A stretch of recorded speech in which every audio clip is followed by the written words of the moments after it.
నా పేరు పెచ్చెట్టి మురళీ రామకృష్ణ. నేను బీసీ యువసేన జాతీయ సమన్వయకర్తగా ఉన్నాను. అయితే మేము తెలంగాణ రాష్ట్ర ఆవిర్భావం తర్వాత తొలగించబడినటువంటి 26+1 27 బీసీ కులాలకు సంబంధించినటువంటి సామాజిక వర్గానికి చెందిన వాడిని.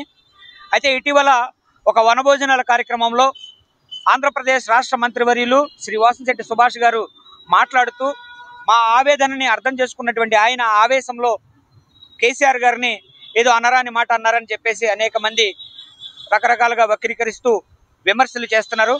వాటిని మేము పూర్తిగా ఖండిస్తున్నాము. ఎందుకంటే 12 సంవత్సరాలుగా మేము అనేక బాధలు పడుతున్నాము, అనేక వ్యధలు పడుతున్నాము.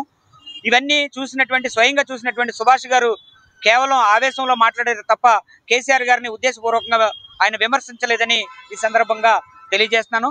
కేసీఆర్ గారన్నా రేవంత్ రెడ్డి గారి కన్నా మాకు అమితమైనటువంటి అభిమానం ఉంది, ప్రేమ ఉంది. కాబట్టి ఏ రోజు మేము నష్టపోయినప్పటికీ కూడా ప్రభుత్వాలకు వ్యతిరేకంగా మేము ఏ విధమైనటువంటి నిరసనలు తెలియజేయలేదు, ఏ విధమైనటువంటి విమర్శలు చేయలేదని ఈ సందర్భంగా గుర్తు చేస్తున్నాను.